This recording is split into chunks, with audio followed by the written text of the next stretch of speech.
on Wednesday, the 15th.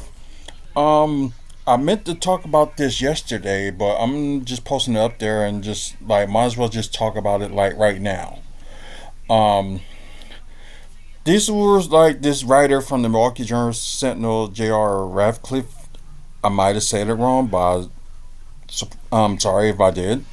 So, five players connected to the Milwaukee Bucks by mock draft after Sunday's NBA lottery, which we already know that Atlanta got somehow, some way was in the play-in tournament, end up with the number one pick. So yeah, that's crazy. That is crazy. Weird things happened before, like the Bucks at one point, end up with the number one pick, and they were like almost close to being in the playoffs, but just wasn't enough. And that happens. Or like Milwaukee got lucky with the 15 pick, and it ended up being Giannis in 2013. So strange thing happened. But I can't say if the NBA. Well, I can say like certain extents on certain parts of the NBA. The NBA is rigged, but there's some questionable things that that make you believe that, and there's like mostly everything else is just like maybe not. So I don't know, but y'all comment below. Do y'all think the NBA is rigged? Like I said, part of me think yes, but most of me just say no. But just some things you just see. But anyways, of course, Milwaukee Bucks will have the 23rd pick. They had to swap with New Orleans because Milwaukee was going to have the 21st pick. So they swapped with New Orleans and going to have the 23rd pick. So at least they have a first round pick and a second round pick. So, and I know y'all worry about Milwaukee not having like that many picks or anything like that, but they got some picks that at least you can swap. But don't count on it after the next season because I think they have no picks unless they do something during the draft, trade up for somebody's next year pick, or they'll do something crazy and like try to get somebody's second round pick and go for somebody. So it's possible. So yeah, but anyways, picks were swapped this year, and I think they do another swap in 2 years from now. So can't say that trades are wherever the case may be, but this is one of the people that they think the Bucks should get with either the first round or second round pick if they're available. So I'm sorry if I pronounced his name wrong, but Pakon Dayet. So sorry if I said it wrong. 6'8" freshman native playing in Germany was floated for the Bucks by Yahoo Sports analyst Christian Peak. Okay, they can draft a player based on their high upside, and him turning 19 in July screens NBA potential with the jump that he's made playing for Rep Reptul Ron Noon. Sorry if I said that wrong. He was in a double. He scored double digits his last two games and showed promising signs of a 3D player at the next level. But a guy that can play, small forward or shooting guard. It's like one of those things. Like I don't know. Like should they even, go for that? But I don't know. Oh crap! I didn't mean to go back. So hold on. Let me just go back on that. Sorry about that, but I thought that was just to click something off, and it just automatically just sent me to like the sports. So well, if he's a 3D player, that's good for like they can just add like a big French wing with long arms. Is impressive scouts a workable NBA shot oh, he has a workable NBA shot, whereas sharp offense instinct as a cutter. However, he does not play up to his tools on defense at this stage and haven't shown as ton as a playmaker for his teammates. So, my thing is this: like, I know most teams go for a player that's best available, but I don't know. There's just some teams that should not go for a best player available. But that's just me. Just crazy. Yeah. Like I said, because they got other guys that can play, the shooting guard or the small forward. That's a wing. And you got Andre Jackson Jr. Of course, he can play like at least four positions. And with a rookie year that he's shown that he's got some potential. Major Bochum, as they mentioned, of course, he was mostly hurt in the season, but had some playing time when Adrian Griffin, use him. Chris Livingston, she showed some shines on the G League, but we'll see what happens, the next season if they decide, get him. Johnny Fairplay is another player that they think that the Bucks should get from Kansas. Um, they got him as a 6'9" shooting guard. Um, but it's like he's a good shooter from what I heard. So let me read like more stuff that they say about him.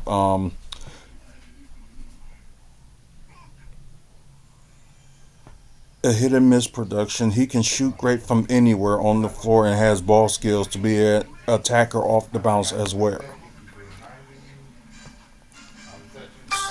So let's see.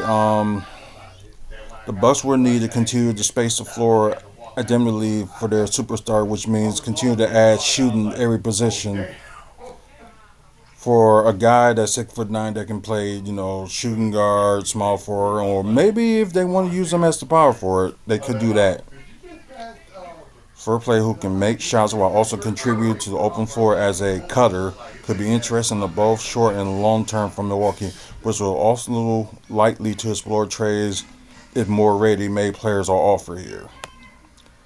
I don't know, but good offensive player. But I know they're trying to look for athleticism. From what I was reading on the last video you saw, they say he got some athleticism. So we'll see. So I wouldn't mind they would have got him either. Another person they talk about is Bali Klintman from Sweden. Let's see, 6'8" forward, native of Sweden, who had one season in Wake Forest, then went to Australia to start like a little bit of his pro career. Run the court, score in transition on drives and buckets. Does not have a textbook jump shot, but get it to go down. Okay. I don't know. I thought they would have more about him, but man, it's crazy. Well, another guy that I wouldn't mind them getting, Deron Holmes the second. He can be, a power forward or a center, although he's like 6'9". Yeah, and to finish his junior year in sorry,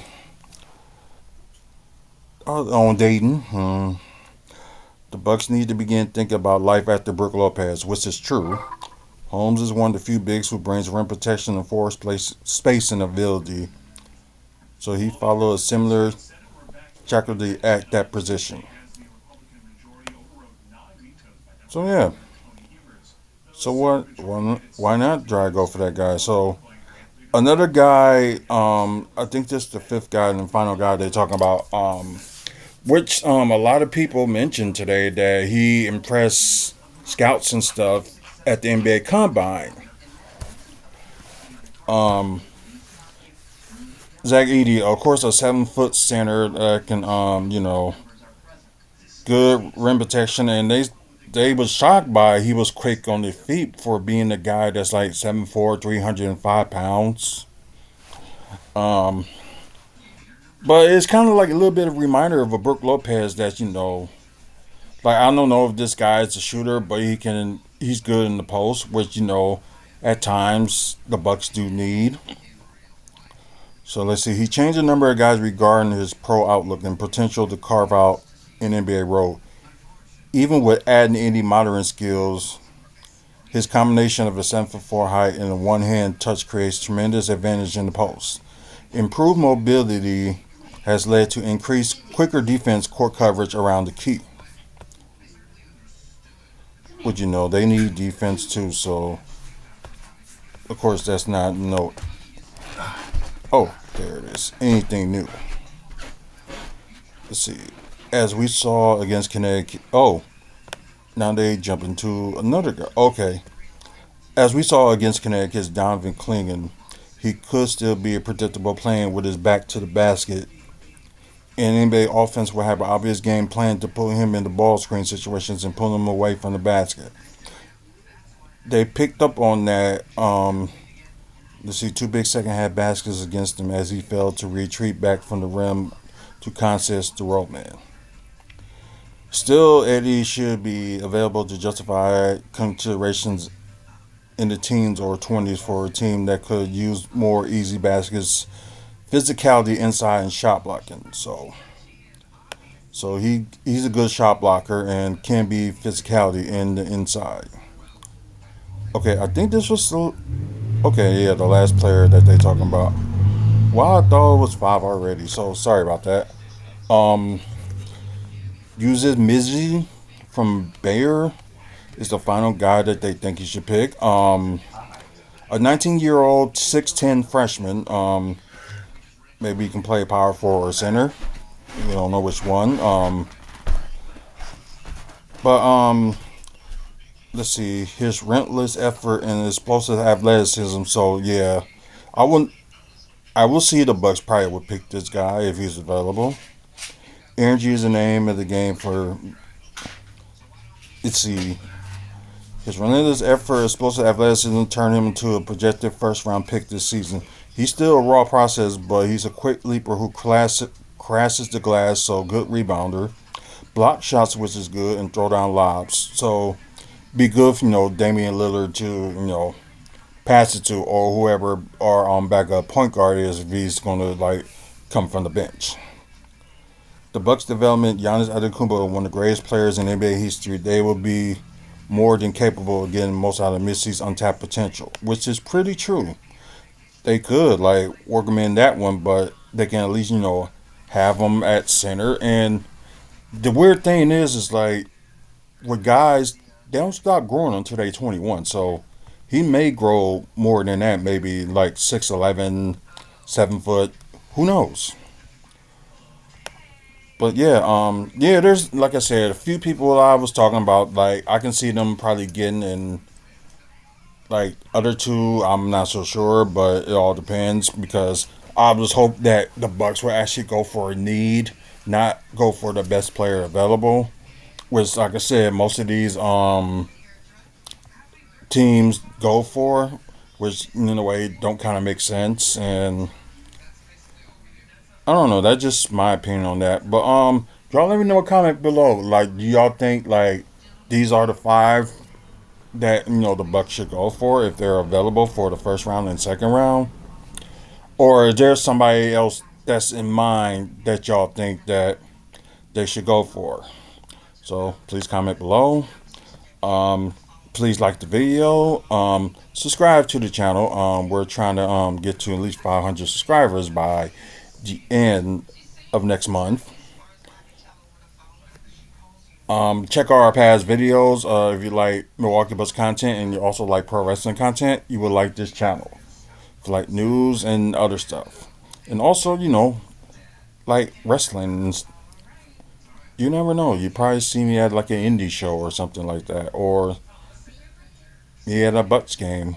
Who knows what can happen.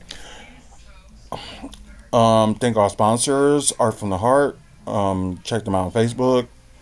Moving Dudes, you can check them out on Facebook or give them a call if you're in Wisconsin or Florida. Try to move within those states.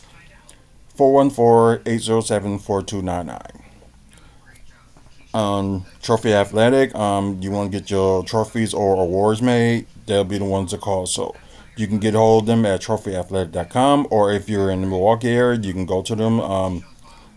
I believe 10. Let's see, 10. I was right the first time. 1021 North Martin Luther King Drive. Toy Dimension is another sponsor of one of the new ones. If you're looking for, collectibles, like toy collectibles, or you're looking for like comic books, they have all that. So you can check them out. You give them a call at 414-476-5596.